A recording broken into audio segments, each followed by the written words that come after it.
Hello बच्चों, कैसे हैं आप लोग। तो बच्चों, इस चैप्टर में हम क्वालिटी के साथ auxin, gibberellin, cytokinin, ethylene, abscisic acid पढ़ चुके थे। उसका एनसीईआरटी बूस्टर भी सॉल्व किया हमने, और उसके ऊपर जो बेस आपको बहुत सारे क्वेश्चंस हैं वो भी करा दिए, तो आपका पूरा का पूरा कॉन्फिडेंस आ गया। अब इस चैप्टर में स्टार्टिंग का कुछ पोर्शन है जिसमें आप देखेंगे जो आपका रेस्ट ऑफ द टॉपिक बचा है कि ग्रोथ क्या होता है ना। थोड़ा बहुत उसमें एनाटमी का टच है, प्राइमरी मेरिस्टेम क्या है, सेकेंडरी मेरिस्टेम क्या है ना, कौन कौन से पैरामीटर होते हैं जो ग्रोथ को डिफाइन करते हैं। ठीक है, ग्रोथ रेट क्या होता है, हेट्रोफिली क्या है, प्लास्टिसिटी क्या है। ठीक है, इस तरह की डिफरेंशिएशन क्या है, डी डिफरेंशिएशन क्या है, री डिफरेंशिएशन क्या है, इस तरह की चीज़ें हैं। ठीक है, तो लुकास आर्मी हम लोग स्टार्ट करते हैं ग्रोथ। तो जब आप ग्रोथ स्टार्ट करते हैं तो एनसीईआरटी के अंदर ये डायग्राम बना हुआ है। ठीक है, और ये डायग्राम बहुत इजी है। ठीक है, इस डायग्राम के अंदर आपका कुछ भी नहीं है, मॉर्फोलॉजी में भी मैंने ये डायग्राम आपका एक्सप्लेन किया था।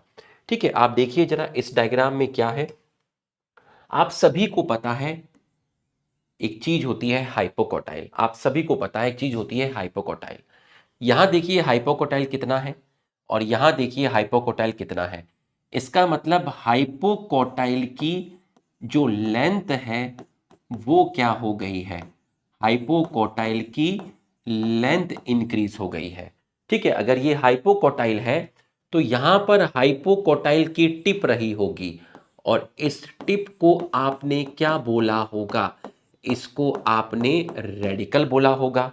और उस रेडिकल ने आपकी जो फॉर्म्ड की है, ये जो आपको दिख रही है, जो रेडिकल ने आपकी फॉर्म्ड की है वो क्या फॉर्म्ड की है, वो आपकी रूट फॉर्म की है। ठीक, तो हाइपोकोटाइल की लेंथ, अब जरा देखिए ये क्या है, ये आपका कॉटिलिडन है। ठीक है, ये जो आपको दिख रहा है ये आपका कॉटिलिडन, देखिए ये रहा कॉटिलिडन, ये रहा कॉटिलिडन। तो कॉटिलिडन क्या करता है, कॉटिलिडन फूड को स्टोर करता है। ठीक है, कॉटिलिडन फूड को स्टोर करता है। तो बच्चों, जब सीडलिंग हो रही होगी, जब आपका हाइपोकोटाइल फॉर्म्ड हो रहा होगा, रेडिकल फॉर्म्ड हो रहा होगा, तो ये सीडलिंग वाली कंडीशन है। ठीक है, तो हाइपोकोटाइल को भी फूड चाहिए, तो इसको फूड कौन देगा, कॉटिलिडन देगा, क्योंकि अभी तक नई पत्तियों का फॉर्मेशन नहीं हुआ है। ठीक है, अब जब हाइपोकोटाइल की ग्रोथ और ज्यादा होगी, हाइपोकोटाइल की ग्रोथ और ज्यादा होगी, तो देखिए यहां कॉटिलिडन सॉइल्स के अंदर है, यहां कॉटिलिडन सॉइल्स के बाहर है। तो बच्चों, एक चीज होती है कि जो हाइपोकोटाइल होता है, हाइपोकोटाइल ग्रो फर्स्ट। तो सबसे पहले हाइपोकोटाइल ग्रो करता है। ठीक है, हाइपोकोटाइल ग्रो करता है, जिसकी वजह से जो कॉटिलिडन है, जिसकी वजह से जो कॉटिलिडन सॉइल के अंदर था वो सॉइल से बाहर आ गया। तो cotyledon comes out above soil surface. तो हाइपोकोटाइल के इलोंगेशन की वजह से ये स्ट्रक्चर नीचे की तरफ गया, ये हाइपोकोटाइल नीचे की तरफ गया सॉइल में। तो हाइपोकोटाइल के इलोंगेशन की वजह से देखिए इस तरीके से, ऐसे ये है आपका सीड, सीड में कॉटिलिडन, ये आपका हाइपोकोटाइल, ये आपका हाइपोकोटाइल। ध्यान से देखिएगा, ये है सीड, सीड में कॉटिलिडन, और ये है हाइपोकोटाइल, ये पेन का मतलब हाइपोकोटाइल। तो जब इस हाइपोकोटाइल की ग्रोथ ज्यादा हुई, ये देखिए हाइपोकोटाइल की ग्रोथ ज्यादा हुई, हाइपोकोटाइल सॉइल में और ग्रो किया, हाइपोकोटाइल सॉइल में और ग्रो किया, तो कॉटिलिडन सॉइल से बाहर आ गया। देखिए ये है कॉटिलिडन, ये है हाइपोकोटाइल, दोनों सॉइल के अंदर है। अब मैं हाइपोकोटाइल की ग्रोथ को, मैं हाइपोकोटाइल को लंबा करूंगा, हाइपोकोटाइल को इलोंगेट करूंगा सॉइल के अंदर। अब हाइपोकोटाइल इलोंगेट होगा, देखो ये, तो जब हाइपोकोटाइल इलोंगेट हुआ, हाइपोकोटाइल इलोंगेट हुआ, तो जब हाइपोकोटाइल इलोंगेट हुआ तो ये हाथ ऊपर गया, देखिए ये हाथ नीचे जाएगा और ये हाथ ऊपर आएगा, देखिए ये देखिए। तो जब हाइपोकोटाइल इलोंगेट हुआ तो कॉटिलिडन सॉइल से कहां आ गया, बाहर आ गया। ऐसे जर्मिनेशन को आप बोलते हैं एपीजियल जर्मिनेशन, जिसमें कोटिलेडन आपका सॉइल से बाहर आ जाता है, और इसका एग्जाम्पल है आपका बीन। तो यहां डायग्राम में एपीजियल जर्मिनेशन बनाया है, ठीक है। आप देखिए, ये रहा आपका कोटिलेडन, ठीक है, और ये जो है आपका, ये क्या है, ये आपका क्या है, कोटिलेडन है, ठीक है। इसको आप मान लीजिए ये वो है सीड कोट, मान लीजिए सीड का जो छिलका है ना। तो ये रहा आपका कोटिलेडन, और ये आपकी न्यू लीव्स आई हैं, ये आपकी क्या आ गई हैं, न्यू लीव्स आ गई हैं। ये रहा एपिकोटाइल, ये रहा हाइपोकोटाइल, रेडिकल ने रूट बनाई, प्लूम्यूल ने शूट बनाई, और शूट पर आपकी क्या प्रेजेंट है, लीफ प्रेजेंट है। तो इस डायग्राम में यह बताया गया है कि जब हाइपोकोटाइल नीचे की तरफ इलोंगेट होता है तो कोटिलेडन सॉइल से बाहर आ जाती है। ऐसे जर्मिनेशन को बोलते हैं एपीजियल जर्मिनेशन, ठीक, एपीजियल जर्मिनेशन। अब ये ग्रोथ के बारे में यहां लिखा हुआ है, पहले मैं आपके नोट्स बनवा देता हूं। चलिए, ये आपको समझ में आ गया। अब आप सभी लोग हेडिंग डालेंगे ग्रोथ।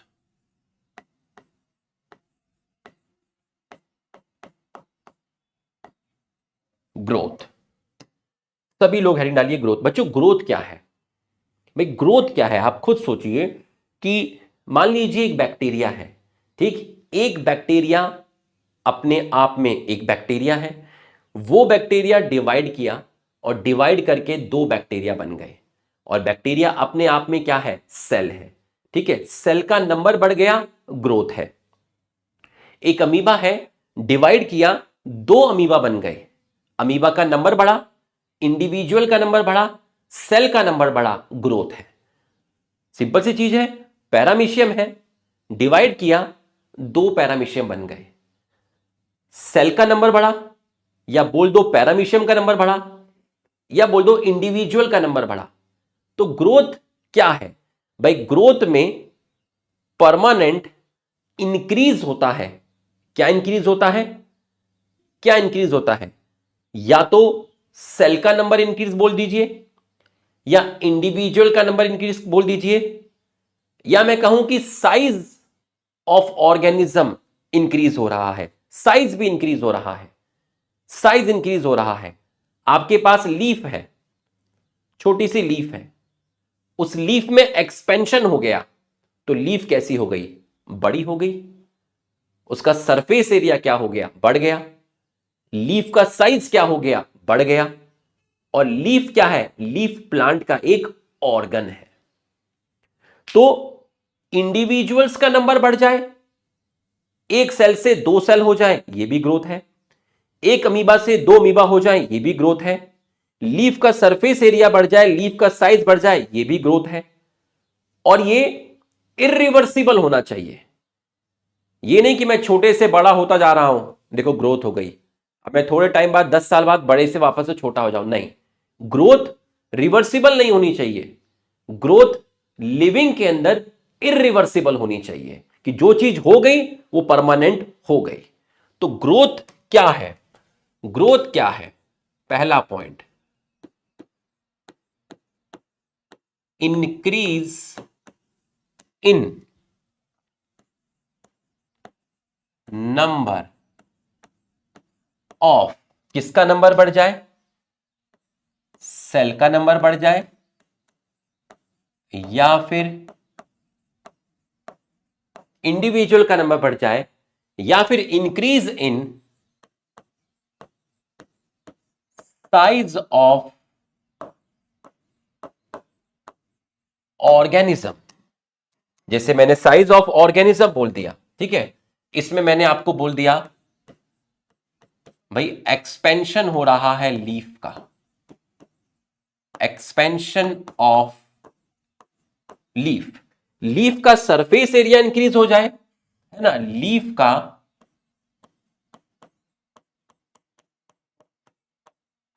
सरफेस एरिया इंक्रीज हो जाए, या मैं कहूं लीफ का आपका साइज इंक्रीज हो जाए।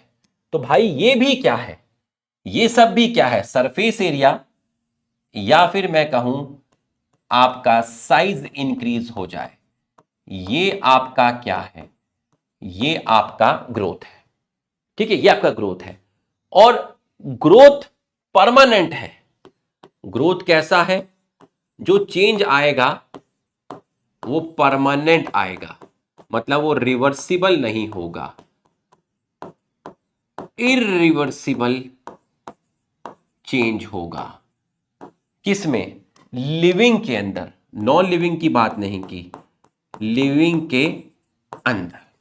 लिविंग से याद आया कि मैंने आपको लिविंग वर्ल्ड में बताया था कि ग्रोथ एक फंडामेंटल प्रॉपर्टी है। आप लिविंग वर्ल्ड का लेक्चर देखिए, मैंने आपको एक्सप्लेन किया था कि ग्रोथ एक फंडामेंटल प्रॉपर्टी है,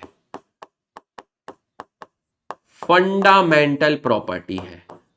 तो फंडामेंटल प्रॉपर्टी इसलिए यूज करते हैं क्योंकि ग्रोथ लिविंग में भी होती है और नॉन लिविंग में भी होती है।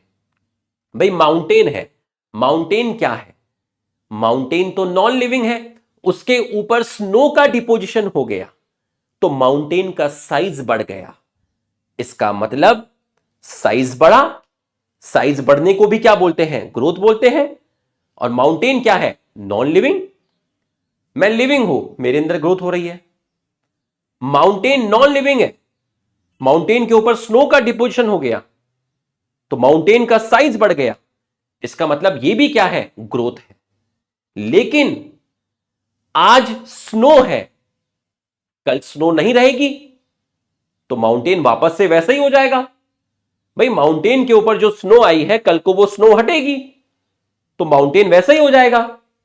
इसका मतलब नॉन लिविंग में ग्रोथ कैसी हो गई, रिवर्सिबल या इरिवर्सिबल, रिवर्सिबल हो गई। तो मैंने इरिवर्सिबल लिविंग में लिखा हुआ है। तो फंडामेंटल प्रॉपर्टी क्यों बोला, फंडामेंटल प्रॉपर्टी इसलिए बोला क्योंकि shown by non living also, growth को नॉन लिविंग ऑर्गेनिज्म, ऑर्गेनिज्म तो नहीं बोलूंगा, ग्रोथ को नॉन लिविंग भी शो करते हैं। इसलिए ग्रोथ कैसी प्रॉपर्टी हुई, फंडामेंटल प्रॉपर्टी। जैसे मैंने एग्जांपल बोल दिया आपका डिपोजिशन, किसका डिपोजिशन, स्नो का डिपोजिशन। कहां पर, माउंटेन पर। कहां पर, माउंटेन पर। यह भी क्या है, ग्रोथ है। ठीक है, क्योंकि माउंटेन का साइज इंक्रीज हो गया। बट ये जो ग्रोथ है ये रिवर्सिबल है। तो नॉन लिविंग में जो ग्रोथ होती है वो रिवर्सिबल होती है। तो जब मैं इरिवर्सिबल कह रहा हूं तो मैं लिविंग की बात कर रहा हूं।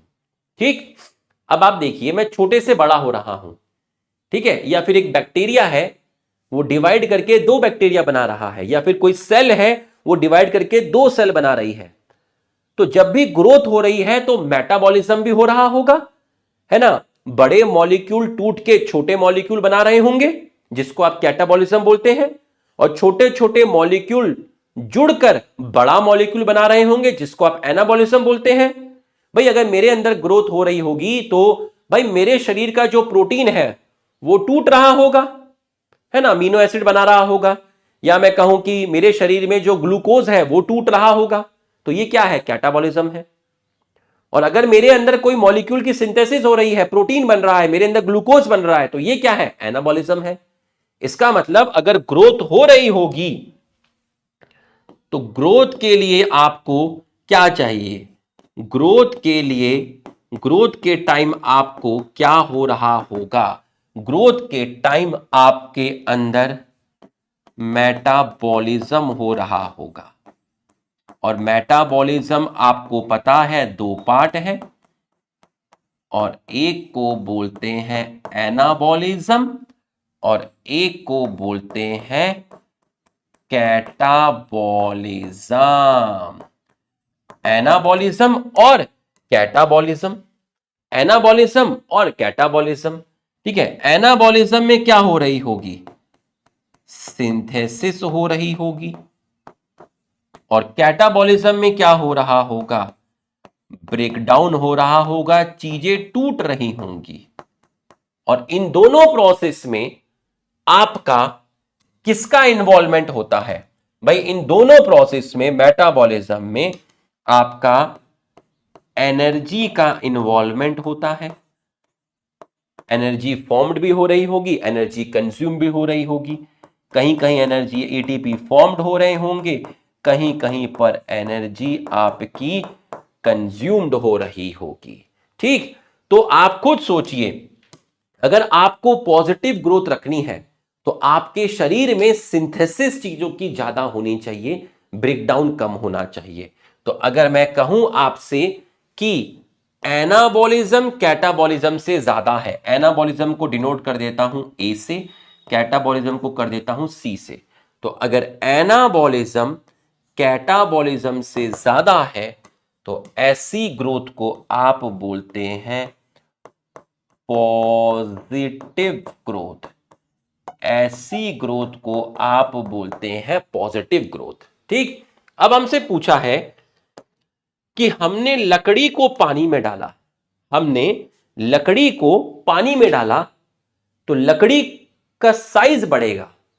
तो ये क्या है, क्या ये ग्रोथ है? ये हमसे पूछा है। अब आप देखिए, अगर आप वुड, वुड क्या है? सॉलिड है। इसको आपने कहां डाला? पानी में डाला। Placed in water. अगर आपने लकड़ी को पानी में डाला है तो लकड़ी पानी को एब्जॉर्ब करेगी।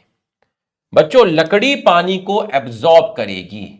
तो जब लकड़ी पानी को एब्जॉर्ब करेगी, water placed, would placed in water, ठीक है, तो लकड़ी पानी को एब्जॉर्ब करेगी, तो ये हो जाएगा स्वेलिंग ऑफ वुड। वुड की स्वेलिंग, इस प्रोसेस को बोलते हैं इम्बाइबिशन। तो इम्बाइबिशन क्या है? किसी सॉलिड के द्वारा पानी का एब्जॉर्ब करना, इसको हम बोलते हैं इम्बाइबिशन।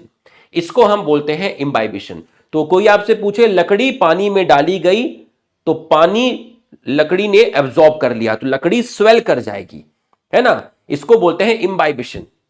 जैसे आपने देखा होगा रेनी सीजन के टाइम घरों की जो कुंडियां चटकनियां होती हैं वो बंद नहीं होती खिड़कियों की। क्यों? क्योंकि वो लकड़ी मॉइस्चर एब्जॉर्ब कर लेती है, जिसकी वजह से लकड़ी स्वेल कर जाती है, तो चटकनियां फिट नहीं बैठती। तो कारपेंटर तो सही बना के गया था लकड़ी, तब तो चटकनियां लगती थी, बाद में देखा हुआ खींच खींच के उसको चटकनियां लगाते हैं, क्योंकि लकड़ी बाहर से मॉइस्चर को एब्जॉर्ब कर लेती है। और लकड़ी क्या है भाई? लकड़ी क्या है? लकड़ी तो नॉन लिविंग है। लकड़ी, वुड क्या है? वुड है आपका नॉन लिविंग। ठीक, और इम्बाइबिशन एक रिवर्सिबल फिनोमेना है, तो जब पानी चला जाएगा तो लकड़ी वापस से वैसे ही हो जाएगी। ठीक है, तो ये जो है आपका, ये आपका एक रिवर्सिबल फिनोमेना है। और ग्रोथ कैसी होनी चाहिए? ग्रोथ इरिवर्सिबल होनी चाहिए। तो मैं इसको ग्रोथ बोलना पसंद नहीं करूंगा, बेटर मैं बोलूंगा कि ये एक इम्बाइबिशन प्रोसेस है। ठीक है, क्योंकि इसमें लकड़ी जब पानी चला जाएगा तो लकड़ी वापस से वैसे ही हो जाएगी नॉर्मल। इस प्रोसेस को इम्बाइबिशन बोलते हैं। बट अगर आप नॉन लिविंग के रेस्पेक्ट में बात करेंगे तो आप कह सकते हो हाँ भाई लकड़ी आपकी स्वेल की थी। ठीक है, तो ये हमसे पूछा है। आपको मैं थोड़ा सा हल्का सा दिखा देता हूं यहां पर। ठीक है, हल्का सा यहां पे आपको दिखा देता हूं, देखिएगा जरा। हाँ, growth is regarded as one of the most fundamental and conspicuous. का मतलब यहां क्या है? कॉन्स्पिकियस का मतलब है क्लियरली विजिबल। भाई आप किसी छोटे बच्चे को देख के बता सकते हो कि भाई धीरे धीरे ये बढ़ रहा है ना, सेल्स का नंबर इंक्रीज हो रहा है, तो आप सेल्स को काउंट करके बता सकते हो। मतलब ये जो चीज है बहुत क्लियरली आपको दिखेगी। तो कॉन्स्पिकियस का मतलब जो है यहां पर वो है आपका क्लियरली विजिबल। आपको ग्रोथ इजीली देख सकते हो। भाई किसी लीफ का सरफेस एरिया बढ़ गया है, पहले लीफ छोटी थी अब बड़ी है, क्लियरली देख के बता सकते हो ग्रोथ हुई है। ठीक है, ये आपका एक कैरेक्टरिस्टिक्स है लिविंग बीइंग का। What is growth? Growth can be defined as, ये देखिए, irreversible permanent increase in size of the organ और इट्स पार्ट और even individual cells. Growth is accompanied by metabolic process, जिसमें दोनों आया, एना एंड कैटा, जहां पर आपका एक्सपेंसेस एनर्जी खर्च होती है, ठीक है। एक्सपेंशन ऑफ लीफ भी आपकी क्या है, growth. How would you describe the swelling of peace of would when placed in water? आप इसको बोलेंगे इम्बाइबिशन, और ये रिवर्सिबल फिनोमेना है। लकड़ी का पानी गया तो लकड़ी वापस से वैसी ही हो जाएगी, वैसी ही हो जाएगी, ठीक। अगला जब आप देखेंगे, ठीक है, अगला आप यहां पर आपका मेरिस्टेम के बारे में आपको बताया गया है, ठीक है। यहां पर जो आपको बताया गया है वो आपको मेरिस्टेम के बारे में बताया गया है। तो आप यहां पर देखते हैं, plant growth is unique because plant retain the capacity for पहले इसको मैं आपके नोट्स बना देता हूं, ठीक है। अगला देखिए, ठीक है, अगला देखिए, तो यहां जो आपकी हेडिंग है प्लांट ग्रोथ, हम हेडिंग डालेंगे प्लांट ग्रोथ। तो यहां पर जो आपकी अगली हेडिंग डलने वाली है वो डलेगी प्लांट ग्रोथ। तो बच्चों अगली जो हेडिंग आपकी डलेगी वो डलेगी आपकी प्लांट ग्रोथ। अब भाई प्लांट ग्रोथ कैसा है? भाई प्लांट में जो ग्रोथ है वो आपकी कॉन्टिन्यूअस है, मतलब वो जो ग्रोथ है वो कंटिन्यू होती रहती है, इनडेफिनेट है, ठीक है, जिसको आप बोलते हैं अनलिमिटेड ग्रोथ। तो बच्चों प्लांट के अंदर जो ग्रोथ है वो अनलिमिटेड है ना। क्यों है ऐसा, क्यों है? क्योंकि प्लांट के अंदर आपका ऐसा ग्रुप ऑफ सेल मिलता है, ऐसा ग्रुप ऑफ सेल मिलता है, ये ग्रुप ऑफ सेल जो होता है, ठीक है, ये जो ग्रुप ऑफ सेल्स है ये क्या करती है, ये सेल्स आपकी कॉन्टिन्यू क्या करती है, डिवाइड करती है। कॉन्टिन्यू क्या करती हैं, डिवाइड करती हैं, और डिवाइड करके आपकी न्यू सेल्स ऐड करती हैं। भाई डिवाइड करके न्यू सेल्स बनेंगी तो न्यू सेल्स ऐड करेंगी। तो इन ग्रुप ऑफ सेल्स को आप बोलते हैं मेरिस्टेम, इनको आप बोलते हैं मेरिस्टेम। और ये जो मेरिस्टेम है आपका, ये जो आपका मेरिस्टेम है ये काफी जगह प्रेजेंट है। जैसे मैं आपसे कहूं मेरिस्टेम कहां प्रेजेंट है, रूट के टिप पर प्रेजेंट है, और कहां प्रेजेंट है, शूट के टिप पर प्रेजेंट है। तो इस मेरिस्टेम की जो लोकेशन हुई वो कहां हुई, वो लोकेशन हुई रूट की टिप और शूट की टिप। रूट की टिप पर है, मैंने आपको बताया था रूट एपिकल मेरिस्टेम। शूट की टिप पर मैंने आपको बताया था बच्चों shoot apical meristem. Root apical meristem, shoot apical meristem, दोनों का फुल फॉर्म पहले आपको बताया था, ठीक है। और ये दोनों के दोनों यहां पर क्या कर रहे हैं, डिवाइड करके, भाई रूट के टिप पर जो सेल्स है वो डिवाइड करके रूट की लेंथ बढ़ाएगी, शूट के टिप पर जो सेल्स है वो डिवाइड करके शूट की लेंथ बढ़ाएंगे। तो ये यहां क्या करते हैं, ये आपके इंक्रीज करते हैं, क्या इंक्रीज करते हैं, length of root and shoot. अब आप बताइए जब लेंथ बढ़ती है तो ऐसी ग्रोथ को क्या बताया गया था? सर जब लेंथ बढ़ती है तो आपने बताया था कि ऐसी ग्रोथ को आप बोलते हैं प्राइमरी ग्रोथ। ऐसी ग्रोथ को आप बोलते हैं प्राइमरी ग्रोथ, ऐसी ग्रोथ को आप बोलते हैं प्राइमरी ग्रोथ। अब मैं आपको हल्का सा बताऊंगा, थोड़ा सा देखिएगा आप। और प्लांट के अंदर जो आपकी जो ग्रोथ है, जहां पे नई नई सेल्स आपकी फॉर्म्ड हो रही है by the activity of meristem, तो प्लांट के अंदर न्यू सेल्स आपकी ऐड हुई, मतलब न्यू सेल्स आपकी फॉर्म्ड हुई है। प्लांट के अंदर न्यू सेल्स आपकी फॉर्म्ड हुई है, किसके डिवाइड करने की वजह से? कुछ सेल्स के डिवाइड करने की वजह से। उन सेल्स को बोलते हैं मेरिस्टेम।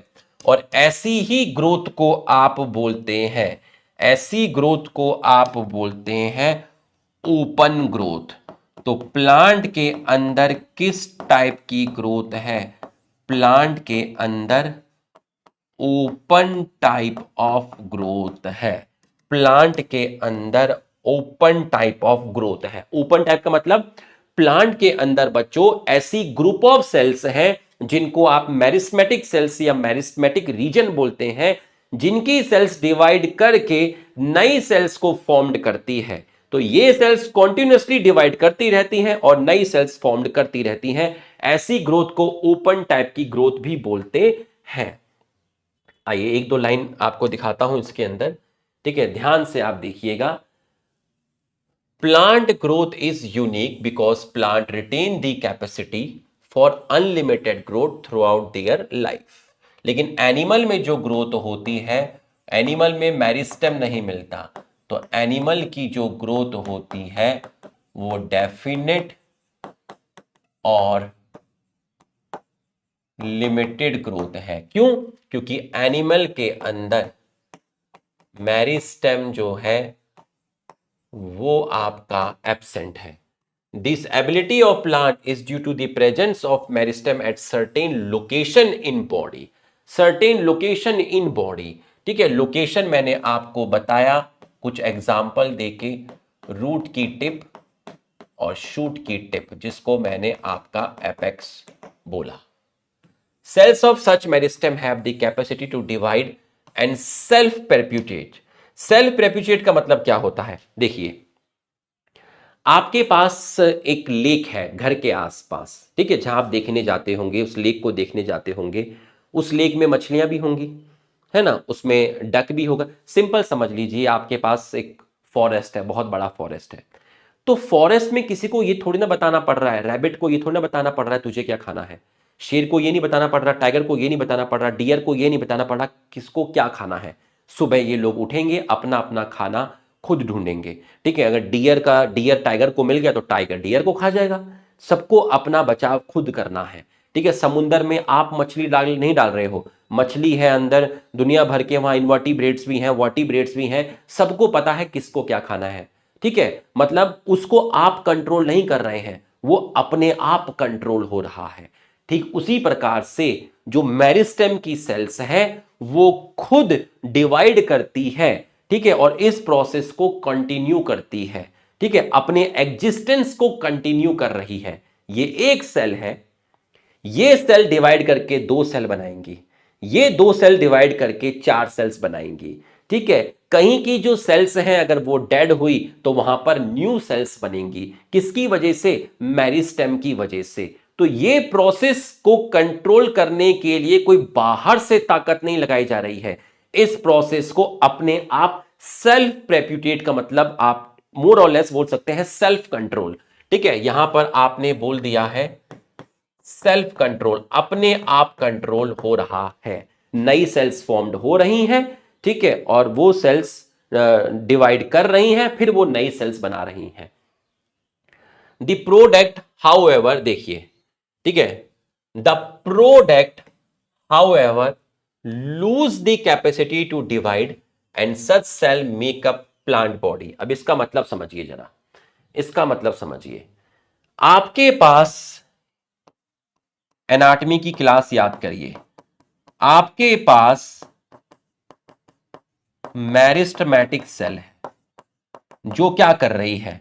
डिवाइड कर रही है। जो कैसी सेल है?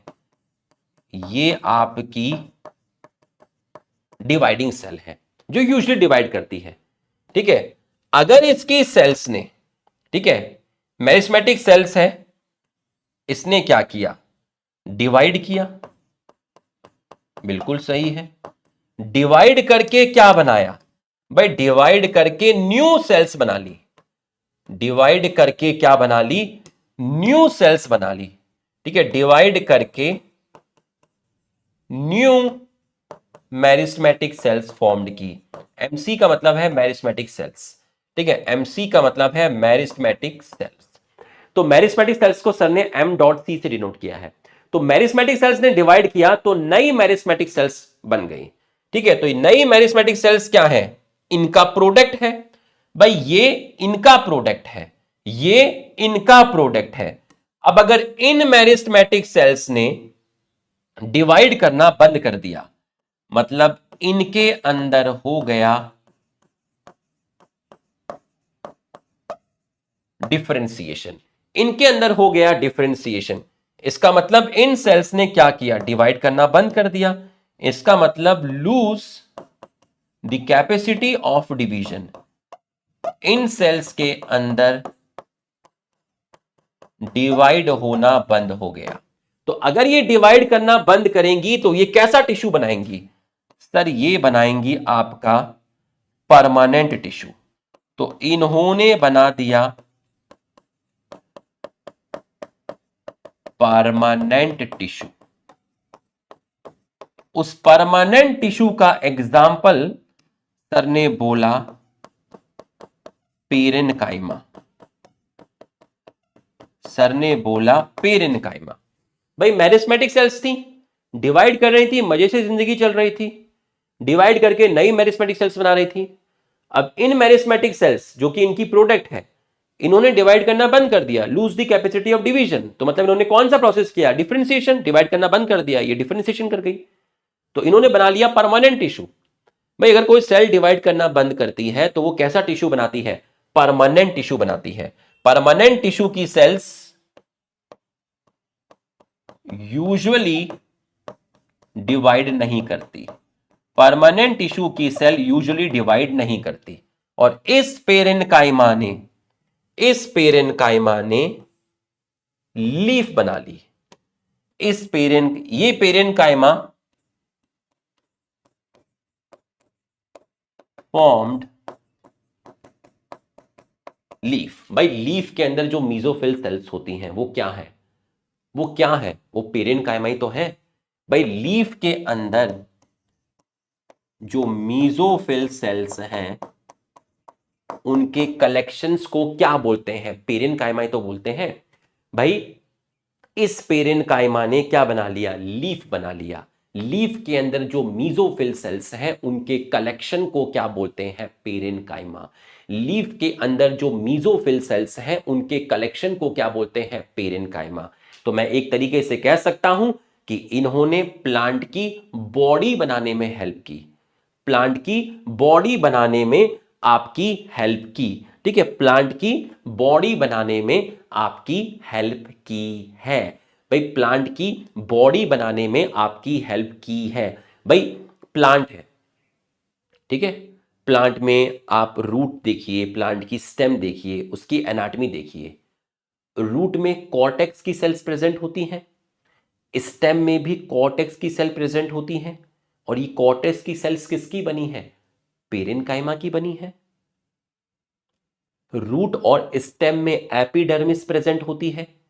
ये एपिडर्मिस किसकी बनी है? पेरेनकाइमा की बनी है। तो ये एपिडर्मिस हो गया, कॉर्टेक्स हो गया, ये सब क्या है? ये प्लांट की बॉडी बना रहे हैं, ये प्लांट की सेल है। भाई अगर आप प्लांट की रूट देखोगे, प्लांट की स्टेम देखोगे माइक्रोस्कोप में, तो आपको क्या दिखेगी? दोनों में एपिडर्मिस दिखेगी, दोनों में कॉर्टेक्स दिखेगी। ये एपिडर्मिस कॉर्टेक्स किसकी बनी है? पेरेनकाइमा की बनी है। पेरेनकाइमा कैसा टिश्यू है? परमानेंट टिश्यू है। तो ये क्या बना रहे हैं? ये प्लांट की बॉडी बना रहे हैं। अब जरा ये लाइन देखिए, the product however soon lose the capacity to divide. The product का मतलब क्या है? द प्रोडक्ट का मतलब है meristematic cells. Meristematic cell lose the capacity to divide and such cell, जब कैपेसिटी टू डिवाइड, उन्होंने कैपेसिटी डिवाइड कर दी, लूज कर दी, तो वो कैसे टिश्यू बन गए? वो परमानेंट टिश्यू बन गए। परमानेंट टिश्यू का सर ने क्या एग्जाम्पल दिया? परमानेंट टिश्यू का सर ने एग्जाम्पल दिया पेरेनकाइमा। और उस पेरेनकाइमा ने make the plant body, make the plant body. जैसे मैं आपसे कहूं लीफ में पेरेनकाइमा है, मैं आपसे कहूं कि रूट और स्टेम में जो कॉर्टेक्स है वहां पर भी आपका क्या है? पेरेनकाइमा है। भाई रूट और स्टेम में जो कॉर्टेक्स की सेल है वो किसकी बनी है? वो आपकी पेरेनकाइमा की बनी है। ठीक है, रूट स्टेम में जो आपकी एपिडर्मिस है वो भी किसकी बनी है? पेरेनकाइमा की बनी है। मतलब जब मेरिस्टेमेटिक सेल्स डिवाइड करना बंद कर देती है तो वो परमानेंट टिश्यू बना लेती है, और परमानेंट टिश्यू के अंदर पेरेनकाइमा आता है, कोलेनकाइमा आता है, स्क्लेरेनकाइमा आता है। इन पेरेनकाइमा, कोलेनकाइमा और स्क्लेरेनकाइमा से आपका प्लांट की रूट फॉर्म्ड होती है, प्लांट के स्टेम फॉर्म्ड होती है। ठीक है, लीफ में भी आपके ये टिश्यू मिलते हैं। ये आपको समझ में आ गया होगा। This form of growth where new cells are always being added to the plant body by the activity of meristem called open form of growth. What would happen if meristem cease to divide? Cease का मतलब है stop। क्या होगा अगर meristem divide करना बंद कर दे? ठीक है, अगर वो डिवाइड करना बंद कर दे तो मेरिस्टेम किस में कन्वर्ट हो जाएगा? भाई अभी अभी आपको बताया, मेरिस्टेम की सेल्स अगर डिवाइड करना बंद कर देगी तो वो क्या बना लेगी? वो परमानेंट टिश्यू बना लेगी। तो आपका कौन सा टिश्यू बन जाएगा? ठीक है, आपका फॉर्म्ड हो जाएगा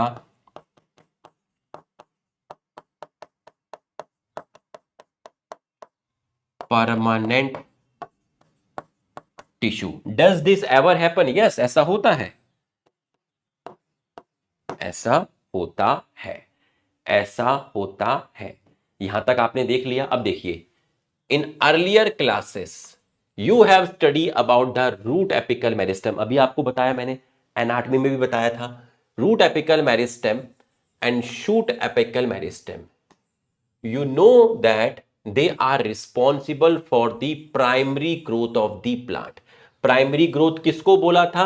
ये दोनों क्या कर रहे थे? ये आपका length of root and shoot क्या कर रहे थे? इंक्रीज कर रहे थे। रूट और शूट की लेंथ इंक्रीज कर रहे थे। ठीक है, रूट और शूट की लेंथ इंक्रीज कर रहे थे। ये देखिए, contribute to elongation of the plant along their axis. Elongation of the plant का मतलब यही है, ये है। ठीक है, तो ये आपको समझ में आ गया। अब आप देखिए, ये मैंने आपको बताया था एनाटॉमी में, क्या बताया था? डायकोटिलिडन प्लांट और जिम्नोस्पर्म में लेटरल मेरिस्टेम, ठीक है, रूट और स्टेम के लेटरल साइड में होता है। रूट और स्टेम के कहां होता है? लेटरल साइड में आपका होता है। ठीक है, द लेटरल मेरिस्टेम, जिसका एग्जाम्पल क्या था? जिसका एग्जाम्पल था vascular cambium. Vascular cambium, vascular cambium आपका स्टेम के अंदर दो से मिलके था। याद करिए, एक को बोला था इंट्राफेसिकुलर और एक को बोला था interfascicular. And cork cambium appear later in life. तो यूजुअली लेटरल मेरिस्टेम बाद में ही फॉर्म्ड होते हैं, बट ये एक्सेप्शन था। ये कैसा मेरिस्टेम था? ये प्राइमरी मेरिस्टेम था। याद करिए, ये कैसा मेरिस्टेम बताया गया था? सेकेंडरी मेरिस्टेम बताया गया था। ठीक है, कॉर्क कैम्बियम भी कैसा मेरिस्टेम है? कॉर्क कैम्बियम भी सेकेंडरी मेरिस्टेम है। तो जो सेकेंडरी मेरिस्टेम है ये कब फॉर्म्ड होगा? ये लेटर फॉर्म्ड होगा, प्लांट में बाद में बनेगा। ये भी प्लांट में कब बनेगा? बाद में बनेगा, बट ये प्लांट में अर्ली फॉर्म्ड होगा। याद करिए, आपको बताया था। तो यहां क्या लिखा हुआ है? Lateral meristem, vascular cambium, cork cambium appear later in life. Cork cambium बाद में आएगा, इंटरफेसिकुलर कैम्बियम बाद में आएगा, इसलिए दोनों सेकेंडरी मेरिस्टेम है और ये प्लांट के अंदर सेकेंडरी ग्रोथ करेंगे, मतलब रूट स्टेम की गर्थ बढ़ाएंगे, थिकनेस बढ़ाएंगे, चौड़ाई बढ़ाएंगे, डायमीटर बढ़ाएंगे। ये भी सेकेंडरी ग्रोथ करता है। इंट्राफेसिकुलर कैम्बियम भी सेकेंडरी ग्रोथ करता है, ये भी गर्थ, थिकनेस और डायमीटर बढ़ाता है। लेकिन ये प्लांट में लेटर अपीयर नहीं होता, ये प्लांट में पहले अपीयर होता है। तो अगर मैं जनरली बात करूं, मोर और लेस बात करूं, तो ज्यादातर जो लेटरल मेरिस्टेम है वो बाद में ही अपीयर होते हैं और फंक्शन भी बाद में ही करते हैं। बट एक्सेप्शन है ये वाला, ये फंक्शन तो बाद में करेगा पर फॉर्म्ड होगा पहले। तो ये जो वेस्कुलर कैम्बियम लिखा है ये स्टेम के रेस्पेक्ट में लिखा है, ठीक है। तो ये क्या करते हैं, ये गर्थ बढ़ाते हैं, that cause increase in girth of the organ, ठीक है, दे आर एक्टिव। और इसको क्या बताया था, इसको बोला था secondary growth of the plant, secondary growth of the plant. तो यहां तक आपको अच्छे से समझ में आ गया होगा, यहां तक आपको अच्छे से समझ में आ गया होगा। उसके बाद है next heading, growth is measurable. Next जो आप हेडिंग डालेंगे वो आप डालेंगे ग्रोथ इज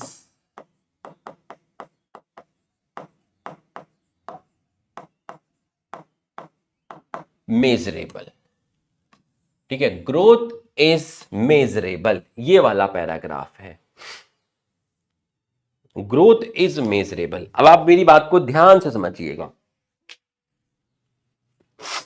इन्होंने बोला कि जब ग्रोथ होती है तो सेल के अंदर प्रोटोप्लाज्म का कंटेंट इंक्रीज होता है। आप खुद सोचिए, आपने सेल साइकिल, सेल डिवीजन वाला चैप्टर पढ़ा था, तो सबसे पहले आपका इंटरफेस होता था और इंटरफेस को आप ग्रोथ फेस बोलते थे। इंटरफेस में सेल का साइटोप्लाज्म का कंटेंट इंक्रीज हो रहा था, इंटरफेस में सेल का न्यूक्लियस का कंटेंट इंक्रीज हो रहा था। एक सेकंड रुकिएगा। तो बच्चों आगे बढ़ते हैं, ग्रोथ इज मेजरेबल। देखिए इन्होंने बोला कि अगर भाई ग्रोथ क्या थी, जैसे मैं आपको बता रहा था, इंटरफेस में साइटोप्लाज्म का कंटेंट इंक्रीज हो रहा था, न्यूक्लियस का कंटेंट भी इंक्रीज हो रहा था, डीएनए का अमाउंट डबल हो रहा था, साइटोप्लाज्म में ऑर्गेनेल की सिंथेसिस हो रही थी, है ना। और साइटोप्लाज्म, न्यूक्लियोप्लाज्म, ये जो साइटोप्लाज्म है, न्यूक्लियस, जो ओवरऑल सेल का कंटेंट है वो क्या हो रहा था, इंक्रीज हो रहा था। तो इसका मतलब जो प्रोटोप्लाज्म कंटेंट है वो सेल का इंक्रीज हो रहा था, जिसको आपने क्या बोला, ग्रोथ। तो अगर ग्रोथ होती है तो सेल के अंदर जो प्रोटोप्लाज्म है उसका कंटेंट इंक्रीज होता है। बट आप प्रोटोप्लाज्म को डायरेक्टली मेजर नहीं कर सकते, है ना, आप प्रोटोप्लाज्म को डायरेक्टली मेजर नहीं कर सकते, ठीक है। बट कुछ ऐसे पैरामीटर हैं जो आप मेजर करेंगे तो आपको ग्रोथ की इंफॉर्मेशन मिलेगी।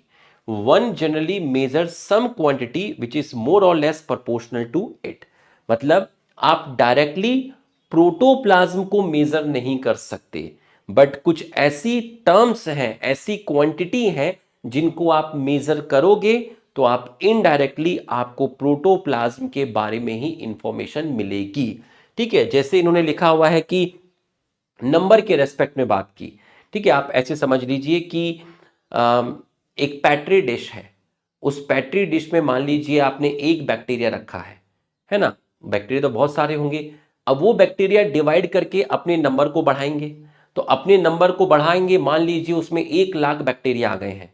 तो अब आप बैक्टीरिया के काउंट को मेजर करिए कि पहले बैक्टीरिया का काउंट इतना था, अब बैक्टीरिया का काउंट इतना हो गया, मतलब बैक्टीरिया का नंबर बढ़ गया, ठीक है। तो आपने नंबर के रेस्पेक्ट में ग्रोथ का पता लगा लिया, नंबर बढ़ा इसका मतलब ग्रोथ हो गई। ऐसे एक एग्जाम्पल देखिए बताया है कि मेज है, मेज, मक्का, तो मेज में जो रूट एपेक्स है उसकी एक सेल 1 घंटे में डिवाइड करके 17,500 सेल्स फॉर्म करती है। 17,500 सेल्स। ये देखिए, मेज के अंदर जो रूट का एपेक्स है, जिसको आप रूट एपिकल मेरिस्टेम बोलते हैं, वहां पर सिंगल सेल 1 घंटे में डिवाइड करके इतनी सेल्स प्रोड्यूस करती है। इसका मतलब सेल्स का नंबर बढ़ रहा है, ग्रोथ हो रही है। ऐसे ही वाटरमेलन के अंदर बताया कि वाटरमेलन में जो सेल्स होती है उसका साइज 3,50,000 टाइम इंक्रीज हो जाता है। ठीक है, वाटरमेलन में एक नॉर्मल सेल का जो साइज है वो इंक्रीज हो जाता है 3,50,000 टाइम्स। सेल्स इन वाटरमेलन में इंक्रीज इन साइज 3,50,000 टाइम्स। तो यहां साइज के रेस्पेक्ट में बात की है ना, वॉल्यूम के रेस्पेक्ट में बात की, और यहां पर नंबर के रेस्पेक्ट में बात की। ऐसे ही आप लीफ का सरफेस एरिया मेजर कर लीजिए। ठीक है, अभी आप अपने गार्डन में देखिए, छोटी लीफ है, ठीक, 10-15 दिन के बाद आप देखिएगा लीफ बड़ी हो गई है, उसका सरफेस एरिया इंक्रीज हो गया है। तो लीफ का सरफेस एरिया इंक्रीज हो गया। मेज में रूट एपेक्स पर एक सिंगल सेल डिवाइड करके 1 घंटे में इतनी सेल्स प्रोड्यूस कर रही है, मतलब यहां नंबर के रेस्पेक्ट में ग्रोथ हुई, वहां लीफ के सरफेस एरिया इंक्रीज होने के रेस्पेक्ट में ग्रोथ हुई, वाटरमेलन में साइज के रेस्पेक्ट में ग्रोथ हुई। ठीक, मैंने कहा कि पोलन ग्रेन है, उस पोलन ग्रेन में से पोलन ट्यूब निकलती है। तो अभी पोलन ट्यूब की लेंथ मेजर करिए, फिर थोड़े टाइम बाद फिर से पोलन ट्यूब की लेंथ मेजर करिए, तो आपको पोलन ट्यूब की लंबाई थोड़ी ज्यादा मिलेगी। तो यहां पर भी ग्रोथ पैटर्न आपको पता चल गया। तो यहां ग्रोथ किस रेस्पेक्ट में पता चली? लेंथ के रेस्पेक्ट में। तो कोई आपसे पूछे कि ग्रोथ में लेंथ का क्या एग्जांपल है, कि भाई पोलन ग्रेन की जो पोलन ट्यूब है उसकी लंबाई मेजर कर लीजिए, लंबाई ज्यादा आएगी, पोलन ट्यूब की ग्रोथ आपको अपने आप पता चल जाएगी कि पहले पोलन ट्यूब इतनी थी, अब पोलन ट्यूब इतनी हो गई है। फ्रेश वेट पता कर लीजिए। ठीक है, फ्रेश वेट में 2 वेट होते हैं, एक आपका ड्राई वेट हो गया, और अगर उसके साथ वाटर कंटेंट भी ऐड है तो इसको बोलते हैं फ्रेश वेट। तो एक प्लांट का dry weight plus water content is equal to fresh weight. Dry weight plus water content is equal to fresh weight. तो ड्राई वेट क्या हुआ कि भाई टोटल वेट जिसको मैं फ्रेश वेट बोल रहा हूं उसमें से वाटर कंटेंट निकाल दीजिए, तो इसको आप बोलेंगे ड्राई वेट, है ना, ड्राई वेट, इसको आप बोलेंगे ड्राई वेट। तो ड्राई वेट ज्यादा एक्यूरेट होता है as compare to fresh weight. क्यों? क्योंकि जो मॉइस्चर का कंटेंट है वो पूरे साल चेंज होता रहता है, तो आपका जो फ्रेश वेट है उसकी वैल्यू आगे पीछे हो सकती है, ठीक है, एक ही साल में। ठीक है, लेकिन जो ड्राई वेट है वो ज्यादा एक्यूरेट है क्योंकि उसके अंदर वाटर कंटेंट की बात आप नहीं करेंगे। ठीक है, तो कौन कौन से पैरामीटर यहां पर दिए हुए हैं, ठीक है, आप देख सकते हैं। आप क्या क्या मेजर कर सकते हैं? आप फ्रेश वेट को मेजर कर लीजिए, ड्राई वेट को मेजर कर लीजिए, लेंथ मेजर कर लीजिए, एरिया मेजर कर लीजिए, वॉल्यूम मेजर कर लीजिए, सेल नंबर। सेल नंबर में मैंने मेज का बताया, ठीक है, वॉल्यूम और साइज में मैंने किसका बताया? वाटरमेलन का बताया। एरिया में मैंने किसका बताया? लीफ का बताया। लेंथ में मैंने किसका बताया? पोलन ट्यूब का बताया। तो ये पैराग्राफ और ये पैराग्राफ हमारा हो गया है। अब मैं आपको इसका बढ़िया सा नोट्स दिखा देता हूं। ठीक है, तो अगर आपका प्रोटोप्लाज्म कंटेंट, ठीक है, अगर आपका ग्रोथ इंक्रीज होगा तो ग्रोथ डायरेक्टली प्रोपोर्शनल है। किसके डायरेक्टली प्रोपोर्शनल है? प्रोटोप्लाज्म के। किसके? प्रोटोप्लाज्म के। बट प्रोटोप्लाज्म का जो मेजरमेंट है, प्रोटोप्लाज्म का जो मेजरमेंट है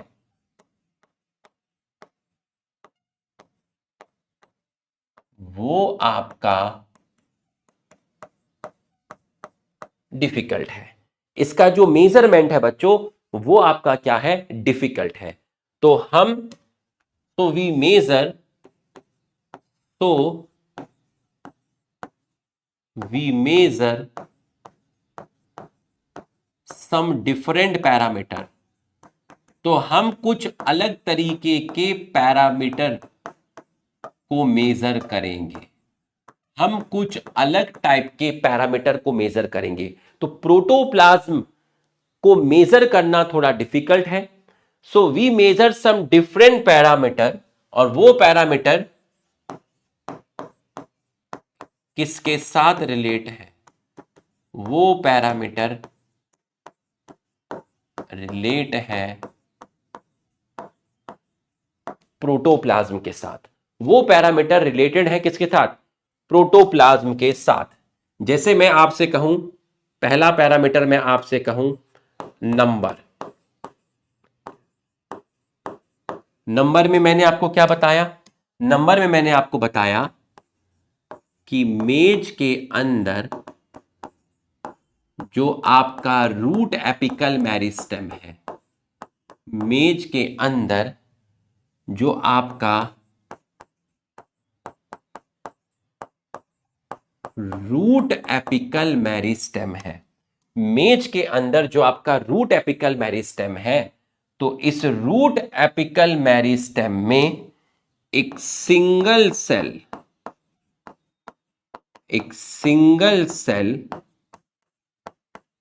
divide to produce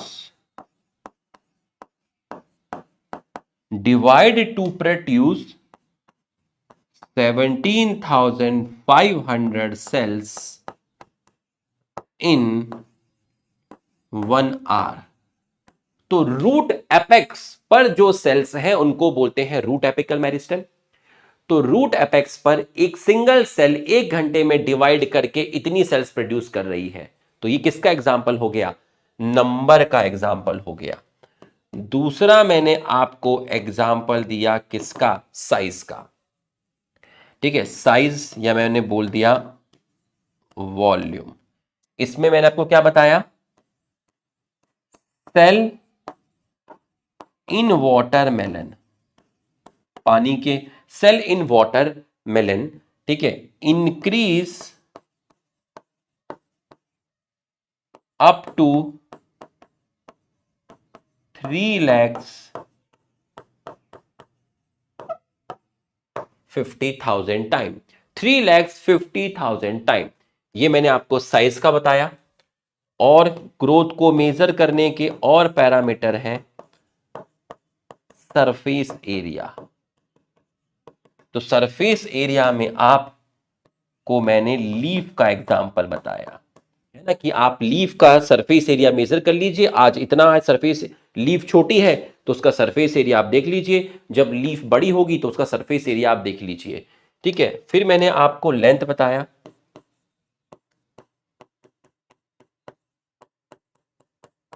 लेंथ में था आपका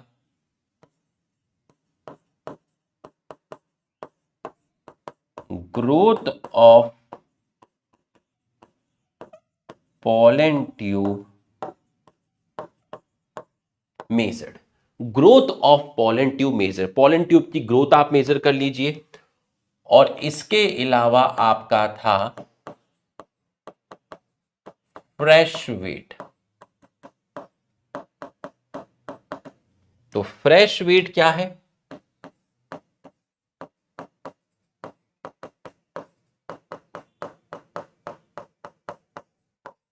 ड्राई वेट प्लस वाटर। ठीक है, ड्राई वेट प्लस वाटर। तो आप फ्रेश वेट, ड्राई वेट, ये सब भी आप मेजर कर सकते हैं। ठीक है, अब आपको मैं ग्रोथ इसमें मेजरेबल पे लेके आता हूं। Growth at cellular level is principally a consequence of increase in amount of protoplasm। तो एक सेलुलर लेवल पर ग्रोथ क्या है? प्रोटोप्लास्ट का कंटेंट इंक्रीज हुआ, वो ग्रोथ है। लेकिन increase in protoplast difficult to measure directly. आप प्रोटोप्लास्ट को डायरेक्टली मेजर नहीं कर सकते, है ना, आप प्रोटोप्लाज्म को डायरेक्टली मेजर नहीं कर सकते। ठीक है, but one generally measure some quantity. हम कुछ क्वांटिटी, कुछ पैरामीटर को मेजर कर सकते हैं जो मोर और लेस प्रोपोर्शनल है किसके, प्रोटोप्लाज्म के, ठीक है, जो कि प्रोटोप्लाज्म की प्रोपोर्शनल है, ठीक है। Growth is measured by variety of parameter, fresh weight, length, area, volume, cell number.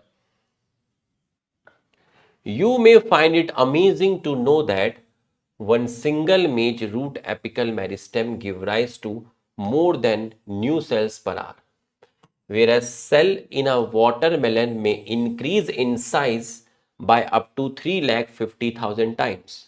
पहला वाला इन द फॉर्मर, मतलब ये वाला, तो ये किसका एग्जाम्पल हो गया, ये एग्जाम्पल हो गया है नंबर का, नंबर इंक्रीज हो रहा है, ठीक है। In the former growth is express in increase in cell number. Latter, latter मतलब वाटरमेलन वाला, लेटर आपका एग्जाम्पल हो गया किसका, size. Latter express growth is increase in size of the cell, while the growth of pollen tube is measured in term of its length, ये भी मैंने आपको बताया, और सरफेस एरिया आपका लीफ के अंदर। तो यहां तक मैंने आपको बता दिया है, ठीक है, यहां तक की पढ़ाई आपको समझ में आ गई होगी। इसके बाद आपका जो नेक्स्ट है वो है फेज ऑफ ग्रोथ, ठीक है, फेज ऑफ ग्रोथ, ठीक है। तो अब आप हेडिंग डाल दीजिए फटाफट, इसके बाद जो आपका जाएगा वो जाएगा फेज ऑफ ग्रोथ। तो हम इसको यहां पे लिख देते हैं, ठीक है, फेज ऑफ ग्रोथ। नया स्लाइड ले लेते हैं, ठीक है, नया स्लाइड ले लेते हैं, और ये हमने हेडिंग आपकी डाली है फेज ऑफ ग्रोथ। ये हमने आपकी हेडिंग डाल दी है फेज ऑफ ग्रोथ, ठीक है, ये हमने आपकी हेडिंग डाली है फेज ऑफ ग्रोथ। तो अब आप ध्यान से समझिएगा कि फेज ऑफ ग्रोथ क्या है, ठीक है, पूरा फोकस करिएगा और अच्छे से यहां पर समझिएगा फेज ऑफ ग्रोथ क्या है, ठीक। चलिए बच्चों, इन्होंने एक रूट का एग्जाम्पल देके बताया है, ठीक है। अब आप याद करिए, आपने मॉर्फोलॉजी पढ़ी थी, बिल्कुल पढ़ी थी, और मॉर्फोलॉजी के अंदर आपने पढ़ा था इस तरीके से, आपने पढ़ा था कि यहां पर जो सेल्स आपको मिल रही थी, ये वाली जो जोन आपकी थी, भाई ये क्या था, ये तो रूट की टिप थी, रूट टिप, जिसको आप रूट क्या बोल रहे थे, एपेक्स बोल रहे थे। इसको प्रोटेक्ट किया था किसने, रूट कैप ने। और यहां पर ये जो जोन था आपका, ये वाला जोन, ये जोन कैसा था सर, ये जोन था हमारा मेरिस्टेमेटिक जोन, बिल्कुल सही, ये था आपका मेरिस्टेमेटिक जोन। तो वही मैं आपको बताऊंगा अभी, मेरिस्टेमेटिक जोन। अब आप मेरे को बताइए मेरिस्टेमेटिक जोन की सेल्स कैसी थी सर, यहां की जो सेल्स थी वो डिवाइडिंग थी, डिवाइडिंग सेल्स आपकी यहां पर प्रेजेंट थी, ठीक। इनकी जो सेल्स होती है, इनकी जो सेल्स होती है उसमें काफी डेंस प्रोटोप्लाज्म होता है, ठीक है, काफी डेंस होता है, मतलब साइटोप्लाज्म में जो भी मटेरियल होगा वो एक दूसरे के बहुत ज्यादा क्लोज होगा। तो यहां आप वर्ड यूज करेंगे डेंस प्रोटोप्लाज्म, और न्यूक्लियस आपका क्लियरली विजिबल है, ठीक है, न्यूक्लियस जो है आपका क्लियरली विजिबल है, डेंस प्रोटोप्लाज्म है आपका यहां पर, ठीक है। और सेल वॉल में सिर्फ प्राइमरी वॉल मिलेगी, ये आपको मैं बता चुका हूं, ठीक है, सेल वॉल में सेकेंडरी वॉल नहीं मिलेगी। इस रीजन पर जो सेल्स हैं, इस रीजन पर जो आपकी सेल्स हैं, ठीक है, इस रीजन पर जो आपकी सेल्स हैं, इन सेल्स को मैं थोड़ा सा अलग तरीके से आपको दिखाना चाहूंगा, ठीक है, ध्यान से आप देखिएगा। ऐसे दिखा देते हैं। यहां पर मैं आपको सेल्स दिखाऊंगा, आप ध्यान से देखिएगा, है ना, सेल्स दिखाऊंगा। ये देखिए, ये मेरिस्टेमेटिक रीजन की सेल है, ये मेरिस्टेमेटिक रीजन की सेल्स हैं। तो सेल्स डिवाइडिंग है, डेंस प्रोटोप्लाज्म है, और सेल वॉल में आपकी सिर्फ कौन सी वॉल है? Only primary wall. और इन सेल्स के बीच में काफी सारे प्लाज्मोडेस्माटा होते हैं। प्लाज्मोडेस्माटा भी पढ़ा चुका हूं, है ना। दो सेल्स के जो साइटोप्लाज्म को कनेक्ट करते हैं उसको बोलते हैं प्लाज्मोडेस्माटा। तो यहां पर आपके काफी सारे प्लाज्मोडेस्माटा जो हैं वो आपके प्रेजेंट है। प्लाज्मोडेस्माटा प्रेजेंट है। तो यहां पर जो सेल्स हैं, और वो सेल्स कैसी हैं? स्मॉल इन साइज है। सेल्स का साइज छोटा है, सेल्स एक्टिवली डिवाइडिंग है, काफी सारा प्रोटोप्लाज्म है, सेल वॉल में सिर्फ प्राइमरी वॉल मिलेगी, और सेल्स के साइटोप्लाज्म आपस में कनेक्ट होते हैं, और जिसके थ्रू कनेक्ट होते हैं उसको प्लाज्मोडेस्माटा बोलते हैं। और प्रोमिनेंट न्यूक्लियस मिलेगा, एक लार्ज न्यूक्लियस इसके अंदर आपको मिलेगा, अच्छा न्यूक्लियस आपको देखने के लिए मिलेगा। ठीक है, मैं आपको दिखाता हूं यहां पर, ये देखिए, large conspicuous nucleus, large conspicuous nucleus. ठीक है, देखिए आप, जब आप किसकी तरफ देखेंगे, रूट की टिप की तरफ देखेंगे, तो आपको कॉन्स्टेंटली डिवाइडिंग सेल्स मिलेंगी। कहां पर? Both at root tip, root tip पर ही मिलेगी और शूट टिप पर ही मिलेगी। रूट टिप और शूट टिप, यहां आपका क्या है? शूट एपिकल मेरिस्टेम है, बता चुका हूं एपिकल मेरिस्टेम की सेल्स एक्टिवली डिवाइडिंग होती है, और रूट टिप पर रूट एपिकल मेरिस्टेम है। तो जब आप देखेंगे रूट टिप पर और शूट टिप पर, तो आपको एक्टिवली डिवाइडिंग सेल्स मिलेंगी, और इस जोन को आप बोलते हैं meristematic phase, meristematic zone. Cells जो इस रीजन में होती हैं उनमें खूब सारा प्रोटोप्लाज्म है, रिच प्रोटोप्लाज्म है, लार्ज कॉन्स्पिकियस न्यूक्लियस है, क्लियरली विजिबल, कॉन्स्पिकियस का मतलब यहां है क्लियरली विजिबल न्यूक्लियस है, cell wall primary in nature है, और सेल वॉल कैसी है? थिन है, सेलुलोजिक है, विथ एबेंडेंट प्लाज्मोडेस्माटल कनेक्शन। अब आप मुझे बताइए, प्राइमरी वॉल है सिर्फ, तो प्राइमरी वॉल कैसी होती है? प्राइमरी वॉल तो पतली होती है भाई, सेकेंडरी वॉल ही तो थिक होती है, प्राइमरी वॉल तो थिन होती है, और प्राइमरी वॉल किसकी बनी है? सेलुलोज की बनी है। तो ये पॉइंट भी आप यहां पर ऐड कर दीजिए कि जो प्राइमरी वॉल है आपकी वो कैसी है?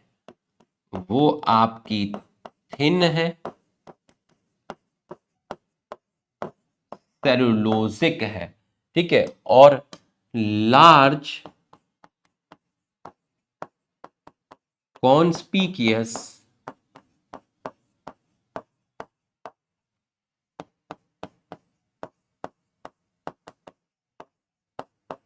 न्यूक्लियस आपका प्रेजेंट है। लार्ज कॉन्स्पिकियस न्यूक्लियस जो है आपका, वो आपका प्रेजेंट है। मेरिस्मेटिक जोन, सेल्स डिवाइडिंग है, डेंस प्रोटोप्लाज्म है, सेल वॉल में सिर्फ प्राइमरी वॉल है, प्लाज्मोडेस्माटा मिलेंगे सेल्स के बीच में, ठीक है, और अच्छा खासा इसमें न्यूक्लियस मिलेगा, वैक्यूल नहीं है। ठीक, अब ध्यान से देखिएगा, अब जो यहां सेल्स आपको मिलेंगी, मेरिस्टेमेटिक रीजन की जो सेल्स होती हैं, मेरिस्टेमेटिक रीजन की जो सेल्स होती हैं, अब उन सेल्स में वैक्यूल डेवलप हो गया। ये देखिए, मेरिस्टेमेटिक रीजन की जो सेल्स हैं उनमें वैक्यूल डेवलप हो गया। तो वैक्यूल आने की वजह से यहां की सेल्स इलोंगेट कर गए, तो इसको बोलते हैं इलोंगेशन जोन, इसको बोलते हैं इलोंगेशन जोन। तो इलोंगेशन जोन में क्या हुआ? आपका वैक्यूल आ गया सेल्स के अंदर, जिसकी वजह से सेल क्या कर गई? सेल्स आपकी इलोंगेटेड हो गई। तो मेरिस्मेटिक जोन के प्रोक्सिमल में क्या मिला? Elongation zone. ये सब मॉर्फोलॉजी ऑफ रूट में पढ़ाया था, मॉर्फोलॉजी ऑफ फ्लावरिंग प्लांट में कौन किसके प्रोक्सिमल में, इसके प्रोक्सिमल में इलोंगेशन जोन के प्रोक्सिमल मैच्योरेशन जोन, ये सब पढ़ाया था उसके अंदर। ठीक है, वैक्यूल डेवलप हो गया, सेल्स आपकी इलोंगेट हो गई हैं। देखिएगा जरा, वैक्यूल आपका डेवलप हो गया है और सेल्स आपकी इलोंगेट हो गई हैं। Cell proximal to meristematic zone के प्रोक्सिमल में जो रीजन मिलेगा उसको फेज ऑफ इलोंगेशन बोलते हैं। इंक्रीज द वैक्यूलेशन, वैक्यूल का फॉर्मेशन हो गया है, सेल क्या हो गई है, एनलार्ज हो गई है। न्यू सेल वॉल डिपोजिशन, अब इसका मतलब क्या है, न्यू सेल वॉल डिपोजिशन। ठीक है, न्यू सेल वॉल डिपोजिशन, इसका मतलब समझिए क्या है, इसका मतलब समझिए। और यहां पर क्या हो रहा है, यहां पर new cell wall deposition, new cell wall deposition. अब इसको समझिए, न्यू सेल वॉल डिपोजिशन का मतलब क्या है, नोट डालिए, नोट डालिए। आपकी ये सेल वॉल थी, ठीक है, ये आपकी थी सेल वॉल। इस सेल वॉल के अंदर ये आपकी थी सेलुलोज की चेन। ठीक है, सेल वॉल के अंदर आपको मैंने पिंक कलर से क्या दिखाया है, पिंक कलर से मैंने आपको दिखाया है सेलुलोज चेन। अब इसके बाद क्या हुआ, इसके बाद क्या हुआ, यहां पर एक प्रोटीन प्रोड्यूस हुआ जिस प्रोटीन का नाम है एक्सपेंसिन प्रोटीन। शॉर्ट में बताऊंगा जितना जरूरी है क्योंकि किताब में दिया नहीं है। एक्सपेंसिन प्रोटीन ने क्या किया, एक्सपेंसिन प्रोटीन ने क्या किया, ये जो सेलुलोजिक चेन है इसको ब्रेक कर दिया। एक्सपेंसिन प्रोटीन, यहां सेल वॉल में कौन सा प्रोटीन प्रोड्यूस हुआ, सेल वॉल में एक्सपेंसिन प्रोटीन प्रोड्यूस हुआ, उसने सेलुलोजिक चेन को ब्रेक कर दिया। तो जब सेलुलोजिक चेन को ब्रेक कर दिया, सेलुलोजिक चेन आपकी ब्रेक हो गई। पहले बिल्कुल टाइट थी, एकदम लिपटी हुई थी, अब एकदम से ब्रेक हो गई। पहले एकदम टाइट थी, अब एकदम से ब्रेक हो गई। तो जब एकदम से ब्रेक हुई तो यहां सेल वॉल लूज हो गई, इसको बोलते हैं loosening of cell wall, loosening of cell wall. तो इससे क्या हुआ, अब क्या हुआ, इससे क्या हुआ, इसके बाद अब यहां पर न्यू सेलुलोज एड इन सेल वॉल, लूजनिंग हो गई, ढीली हो गई, लूज हो गई। तो अब नया और सेलुलोज इसके अंदर ऐड कर दिया। तो जब इसके अंदर और सेलुलोज ऐड कर दिया, जब इसके अंदर आपने और ऐड कर दिया, और ऐड कर दिया सेलुलोज, और ऐड कर दिया, ये देखिए और ऐड कर दिया। अब आप देखिए यहां इलोंगेशन ज्यादा है, यहां इलोंगेशन कम है। तो ये बताया है कि इलोंगेशन किस तरीके से होता है। ठीक है, जो आपकी सेल वॉल होती है उसमें एक्सपेंसिन प्रोटीन होता है, वो एक्सपेंसिन प्रोटीन जो सेलुलोजिक चेन्स होती हैं उनको ब्रेक करता है, जिसकी वजह से सेल वॉल थोड़ी सी लूज हो जाती है। तो जब लूज हुई तो वहां और सेल वॉल मटेरियल ऐड हो गया। ठीक है, सेलुलोज क्या है, cell wall deposition, cell wall deposition, new cell wall deposition, new cell wall material का डिपोजिशन हुआ। तो यहां और सेलुलोज ऐड हो गया एग्जिस्टिंग सेल वॉल के अंदर। तो अब सेल वॉल कैसी हो गई है, एक्सपेंड कर गई है, सेल वॉल आपकी एक्सपेंड कर गई है। पहले तोड़ा, ढीला किया, ढीला किया तो अपने आप इलोंगेशन हो गया। कोई चीज टाइट थी अब लूज हो गई तो मतलब इलोंगेशन हो गया। अब जो वहां पर जब तुमने इलोंगेशन कर लिया है, सेल वॉल को लूज कर दिया है, तो भाई यहां सेलुलोज तो ऐड करो, तो वहां पे नया सेलुलोज क्या हो गया, ऐड हो गया। अब आप ये चीज पढ़िए जरा, न्यू सेल वॉल डिपोजिशन का मतलब क्या है, न्यू सेल वॉल डिपोजिशन का मतलब है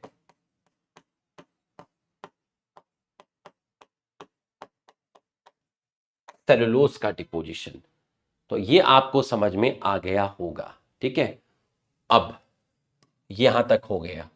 further away from the apex, more proximal to elongation. अब इलोंगेशन के प्रोक्सिमल में क्या मिलेगा, इलोंगेशन के प्रोक्सिमल में क्या मिलेगा बताइए, आप सब पढ़े हुए हैं। इलोंगेशन के प्रोक्सिमल में आपको क्या मिलेगा, इलोंगेशन के प्रोक्सिमल में आपको मिलेगा मैच्यूरेशन जोन। यहीं पर तो रूट हेयर आते थे, इसको आप बोलते थे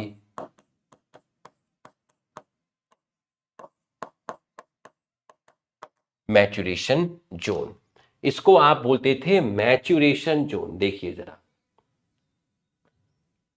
मैच्यूरेशन जोन, यहां की सेल्स कैसी होंगी, मैच्योर होंगी। ये देखिए, lie proximal to axis which is undergoing the phase of maturation. Elongation के प्रोक्सिमल में maturation. Cells of this zone attain their maximum size in terms of wall thickening. In terms of wall thickening, तो यहां पर जो sales होगी वो अपना एक मैक्सिमम साइज को अटेन कर चुकी होगी। और वॉल थिकनिंग का मतलब ये समझ लीजिए कि यहां सेल वॉल में लिग्निन का डिपोजिशन हो गया है, जिसकी वजह से सेल वॉल कैसी हो गई है,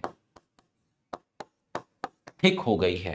प्रोटोप्लाज्मिक मॉडिफिकेशन, जैसे कि आपने ट्रैकिड पढ़ा था। ट्रैकिड क्या थी, सेल थी। ट्रैकिड सेल क्या लूज कर रहा था, अपना प्रोटोप्लाज्म लूज कर रहा है, प्रोटोप्लाज्मिक मॉडिफिकेशन। अपना प्रोटोप्लाज्म लूज करता था तो ट्रैकिड सेल्स कैसा हो जाता था, डेड हो जाता था।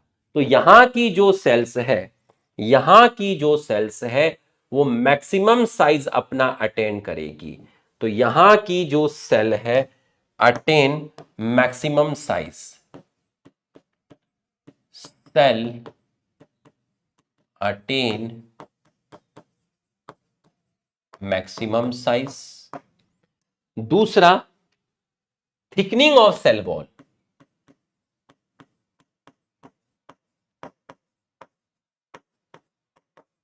थिकनिंग ऑफ सेल वॉल, इसका एग्जांपल ले लीजिए, deposition of lignin, deposition of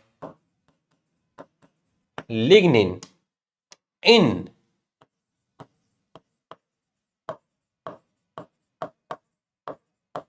secondary wall of tracheid. और प्रोटोप्लाज्मिक मॉडिफिकेशन,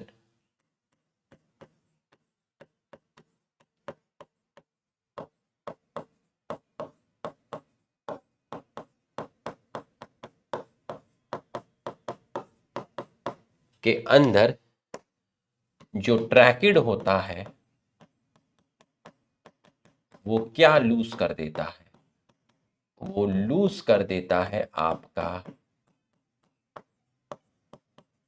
प्रोटोप्लास्ट। तो आप ये समझ लीजिए। ठीक है, तो यहां मैं तो ट्रैकिड का एग्जांपल देके बताया, इन्होंने रूट के टिप पे ही बताया सब कुछ कि यहाँ की जो सेल्स है वो मैच्योर हो जाती हैं। ठीक है, और वहां की जो सेल्स है उनका जो प्रोटोप्लाज्म है वो मॉडिफाई हो जाता है। ठीक है, जितना डेंस प्रोटोप्लाज्म यहां है उतना डेंस यहां पर नहीं है। अब आप इसको किताब के अंदर थोड़ा सा देखिए, ये देखिए, detection of the zones of elongation by the parallel line technique, zones A B C D immediately behind the apex have elongated most. ठीक है, elongated most, zones A B C D, ठीक है, A B C D behind the apex. ठीक है, A B C D, तो यहां आपका क्या होगा, यहां आपका मैरिस्मेटिक जोन रहा होगा। ठीक है, यहां आपका इलोंगेशन जोन रहा होगा और यहां ऊपर आपका मैचुरेशन जोन रहा होगा।